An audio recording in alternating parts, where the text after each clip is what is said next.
2025년 12월 19일 밤 11시 47분 서울 합정동의 한지하 스튜디오. 화려한 조명 아래 땀 흘리던 선수들의 함성은 온데간데 없고 정막만이 감도는 대기실 안에서 한 스태프가 손에 쥔 휴대폰을 힘없이 내려놓았습니다. 화면에는 JTBC 법무팀이 보낸 단 8줄의 판결 요약본이 띄워져 있었죠. 그것은 사형 선고와도 같았습니다. 대한민국 예능 역사상 유례없는 후속작 전면 상영 금지 및 기존 콘텐츠 삭제라는 법원의 가처분 인용 결정. 이날 밤 단순한 데이터 조각들이 서버에서 사라진 것이 아닙니다. 프로의 마운드에서 내려와 인생의 마지막 커브볼을 던지려던 은퇴 선수들의 재기 의지와 시스템의 견고한 벽에 균열을 내고자 했던 창작자들의 신념이 통째로 딜리트된 순간이었습니다. 이 사태가 업계에 던진 첫 번째 충격파는 저작권이라는 이름의 칼날이 어디까지 창작의 목을 쥘 수 있는가에 대한 근본적인 회의감입니다.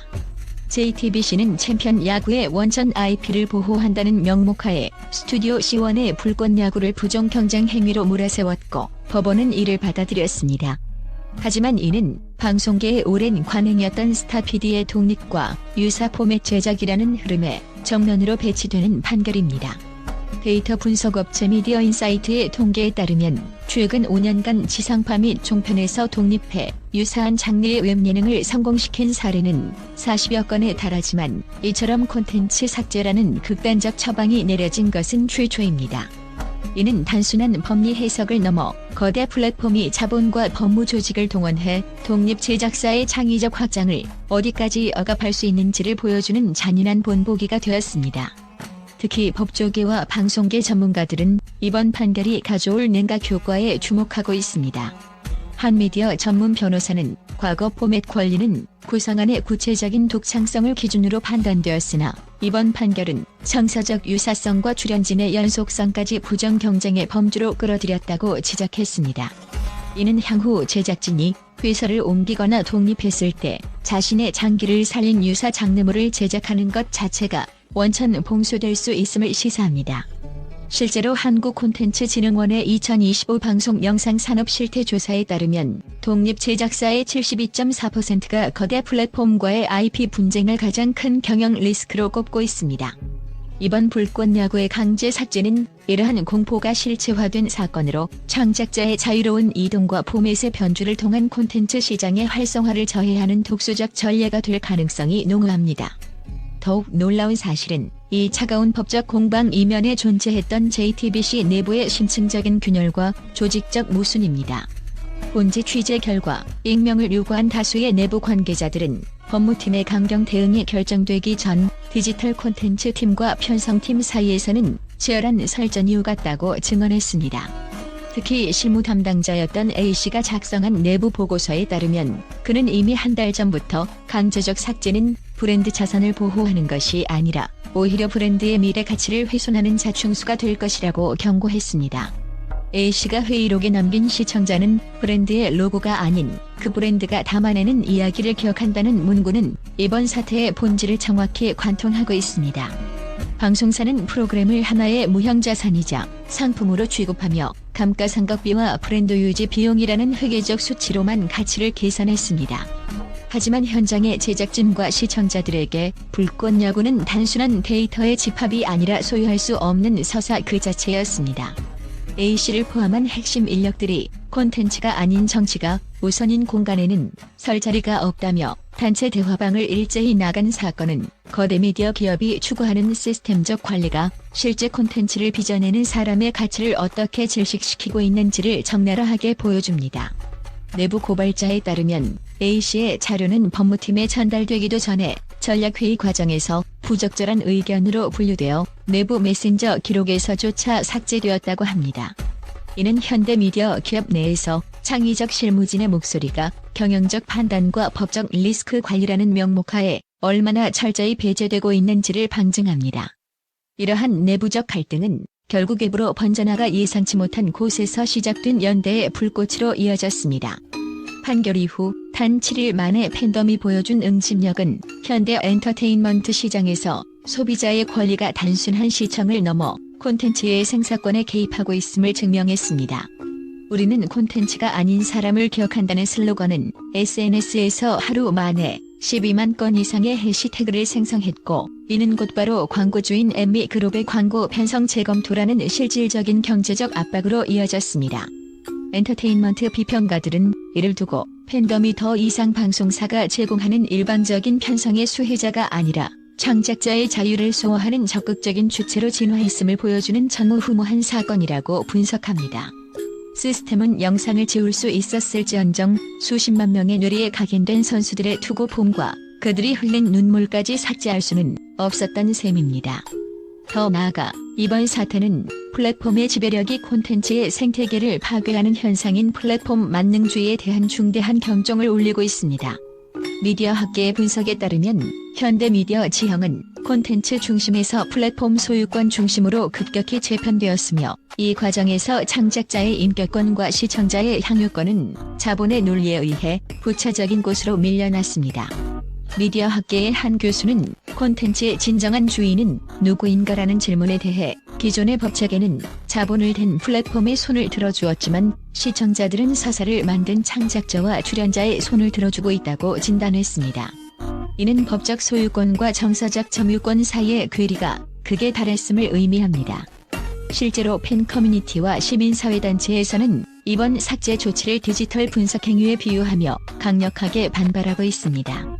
내가 낸 유료 구독료가 내가 사랑하는 콘텐츠를 지우는 법률 비용으로 쓰이는 것을 용납할 수 없다는 분노는 단순한 감정적 토로를 넘어 OTT 및 채널 구독 해지 운동이라는 조직적인 불매운동으로 확산되는 양상입니다.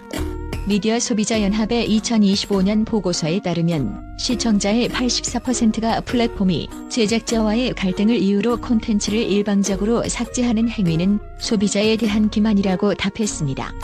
이는 콘텐츠 생산 구조의 공정성과 투명성에 대한 대중의 인식 수준이 과거와는 비교할 수 없을 정도로 높아졌음을 시사하며 플랫폼 기업들이 더 이상 약관 뒤에 숨어 창작 생태계를 유린할 수 없다는 강력한 경고 메시지가 되고 있습니다. 결국 이 사태의 가장 큰 비극이자 동시에 희망은 사람이라는 가치로부터 발견됩니다. 마포구의 한적한 카페에서 장시원 PD가 기자들과 마주하며 보낸 47초간의 장막은 단순한 패배의 기록이 아니었습니다. 그것은 자신이 10년 넘게 몸담았던 미디어 시스템이 한 인간의 진심과 선수들의 땀방울을 어떻게 법전 아래의 무미건조한 텍스트로 치환해 뭉개버렸는지에 대한 목격자로서의 잠담한 선언이었습니다. 장 PD는 그분들은 단순히 대본대로 움직이는 배우가 아니었다. 매주 월요일 생존을 걸고 실력으로 평가받으며 그라운드 위에서 진짜 부상을 당하고 진심으로 울었던 이들이었다며 고개를 숙였습니다. 저작권 보호라는 명분 아래 그들의 찬란했던 기록이 한순간에 불법 침해물로 규정되어 폐기되는 과정에서 창작자가 느껴야 했던 무력감은 현대 미디어 산업의 비정함을 상징합니다. 하지만 어둠 속에 갇힌 그에게 먼저 손을 내민 것은 뜻밖에도 또 다른 거대 자본인 메이저 스포츠 브랜드였습니다. 판결 직후 장 PD에게 도착한 콘텐츠가 사라져도 사람은 남습니다. 새로운 무대를 준비하시겠습니까? 라는 한 통의 메시지는 업계에 거대한 반전을 가져왔습니다. 이는 방송국이라는 전통적인 매체 권력이 사라진 자리에서도 사람과 사사라는 핵심 가치만 명확하다면 새로운 형태의 유통 구조가 형성될 수 있음을 보여주는 결정적 증거입니다. 해당 글로벌 브랜드는 단순한 광고주를 넘어 제작 파트너로서 장 PD와 함께 다큐멘터리 프로젝트를 구체화하고 있습니다. 이는 방송국 송출권에 목매던 기존의 제작 환경에서 벗어나 창작자가 직접 브랜드나 플랫폼과 직접 소통하며 콘텐츠의 진정성을 확보하는 뉴 생태계의 탄생을 의미합니다. 마지막으로 스튜디오 C1이 침묵 속의 비공개로 업로드한 15분 분량의 영상 우리가 지웠던 순간들은 이번 사태의 가장 아픈 기록이자 가장 강력한 저항입니다. 영상 속에 담긴 충격적인 녹취록? 다들 알죠? 이번 거는 그냥 조용히 끝내는 게 서로한테 좋다는 거? 은 우리에게 선을 난 질문을 던집니다. 누가 조용히 끝내기를 원했는가? 그리고 그 좋은 게 좋은 것인 결말은 대체 누구를 위한 평화였는가? 영상에는 카운트다운이 멈춘 스튜디오에서 홀로 흐느끼던 선수들의 뒷모습과 중계석 뒤편에서 끝내 마이크를 잡지 못하고 혼자 멘트를 연습하던 장 PD의 떨리는 음성이 담겨 있었습니다. 이는 법전이 담아내지 못한 아니 담아낼 생각조차 없었던 현장의 피와 땀입니다. JTBC 내부에서 삭제된 것은 단순한 디지털 파일이나 휘발성 있는 회의록이 아닙니다. 이야기를 만들던 실무진의 신념, 창작자와 출연자 사이의 깊은 유대, 그리고 그들이 마지막까지 믿고 의지했던 미디어 시스템 그 자체였습니다. 2025년 12월의 이 소동은 방송사의 법적 승소라는 차가운 기록으로 남을지 모르지만 깨어있는 시청자들의 역사는 이를 거대 플랫폼의 횡포에 맞선 창작자와 팬덤의 위대한 교신으로 기억할 것입니다. 비록 서버에서 영상은 지워졌을지라도 그 텅 빈 공간에는 시스템이 결코 점유할 수 없는 진짜 이야기의 생명력이 들불처럼 번지고 있습니다. 조용히 끝내지 않겠다는 팬들의 선언은 이제 방송국 담벼락을 넘어 창작의 자유를 향한 거대한 물결이 되었습니다.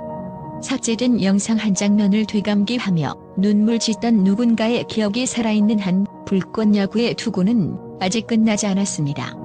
어쩌면 진짜 이야기는 모든 것이 지워졌다고 믿었던 그 밤 0시 0분부터 비로소 시작된 것인지도 모릅니다.